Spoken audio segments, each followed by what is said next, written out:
Ready হয়ে গেছি, Rio ready হয়ে গেছে।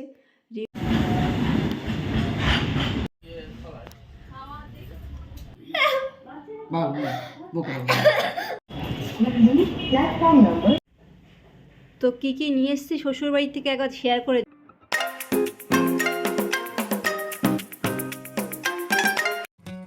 নমস্কার সবাইকে, আমি পিকু।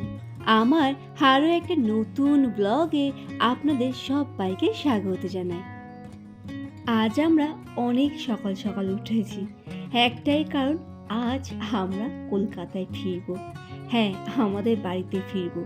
এটাও যেমন আমাদের বাড়ি, কলকাতাও কিন্তু আমাদের বাড়ি। শীতকালে ভোরবেলা ঘুম থেকে উঠতে সবার কিন্তু কষ্ট হয়, আর সেই জন্য রিও ঘুম থেকে উঠে পড়েছে, তবুও কিন্তু বারবার ও শুয়ে পড়ছে বিছানাতে। গুড মর্নিং সবাইকে। এখন বাজে 4:30, আর আমরা কিন্তু পুরোপুরি রেডি হয়ে গেছি, রিও রেডি হয়ে গেছে, রিও চলে গেছে নিচে। তো আমি পুরোপুরি রেডি, এইভাবেই যাব। আর এদিকে না ভোরবেলা ভীষণ ঠান্ডা, আর আমরা না সেইভাবে মানে ভারী কিচ্ছু নিয়ে আসিনি। মানে আমি যখন এসছি, এক সপ্তাহ আগেই এসছি, কিন্তু যখন এসছি তখন এতটা পরিমাণে ঠান্ডা ছিল না। আর হঠাৎ করে দেখছি কাল থেকে অনেক ঠান্ডা পড়ে গেছে। তো যা নিয়ে এসছি সেই মানে তাই পরে যাচ্ছি। বাড়ির থেকে একটা চাদর এক্সট্রা নিয়ে যাচ্ছি, পথে লাগবে হাওয়া, সেই জন্য। এই দেখুন, এখন কিন্তু সূর্য উদয় হচ্ছে। একেবারে সূর্যি মামার মুখটা সকাল সকালেই দেখে নিলাম। আর বর্তমানে আমরা কিন্তু সাঁইথিয়া স্টেশনে পৌঁছে গেছি। আর স্টেশনে বসে বসে আমরা কিন্তু সূর্য উদয় হওয়া দেখলাম। সমুদ্র পাড়ে দেখতে তো ভালো লাগে, কিন্তু মালগাড়ির ওপার থেকে সূর্য উদয় দেখতেও বেশ ভালোই লাগছে। সকালের ট্রেনে কিন্তু ভালোই ভিড় ছিল আজ, যেহেতু দুপুরের পর থেকে আর কোনো রকম ট্রেন চলবে না, তো সেই জন্য সকালবেলা ট্রেনে কিন্তু অনেক ভিড় হয়েছে। আমরাই যেমন দুপুরবেলার প্যাসেঞ্জার, সকালবেলা চলে এসেছি। ট্রেনে সিট কিন্তু অনেকক্ষণই পেয়ে গেছি, সাঁইথিয়া স্টেশন থেকেই পেয়ে গেছি। আর তখন এতটা ভিড় ছিল যে আমরা একটু ভিডিও করতে পারিনি।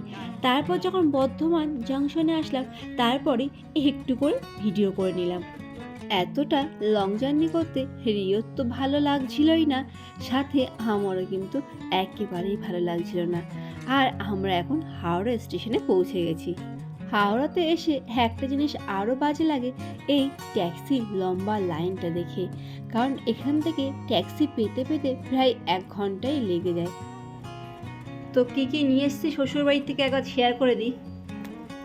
এটা হচ্ছে 2 রকম ডাল মিশানো, এটা মুসুরির ডাল, চিপস, আবার শ্বশুরমশাই আলু পেঁয়াজ পাঠিয়ে দিয়েছে আজকের জন্য। আর এখানে আছে বিস্কুটও পাঠিয়ে দিয়েছে, আর তেল, 1 বোতল তেল, আর হচ্ছে এখানে মিষ্টি। মানে মিষ্টিটা খুলতে দেখতো কি মিষ্টি, খুব সম্ভবত দানাদার হবে, কারণ শুকনো মিষ্টি নিয়ে আসাটা বেশি পছন্দ করি আমরা। হ্যাঁ, ঠিকই ধরেছি, দানাদারই এনেছে, কারণ শুকনো মিষ্টি আনলে বা নষ্ট হয় না, সেই জন্য। বাড়িতে এসেই আমি কিন্তু ঘর বাড়ি পরিষ্কার করতে ব্যস্ত ছিলাম। আর আজকের রান্নাটা রিওর পাপাই করেছে। আর দুপুরের মেনুতে ছিল আমাদের ডিমের ঝোল আর সব রকম সবজি দিয়ে আর সয়াবিন দিয়ে। তারপরে একটা ঘুম, আর ঘুমিয়ে উঠে আমরা বসে গেলাম চা নিয়ে। 1 কাপ চায়ের সাথে আজকে 4টি বিস্কুট নিলাম, একটাই কারণ, রিওর 2টো আমার 2টো, আর রিওকে একটু দিয়ে দিলাম দুধ আর মুড়ি। আজ তাহলে ছোট্ট একটা ব্লগ শেয়ার করলাম আপনাদের সাথে। কেমন লাগলো অবশ্যই কমেন্ট করে জানাবেন।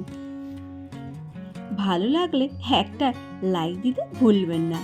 সম্পূর্ণ ভিডিওটা দেখার জন্য আপনাদের সবাইকে অসংখ্য ধন্যবাদ। ভালো থাকবেন সবাই।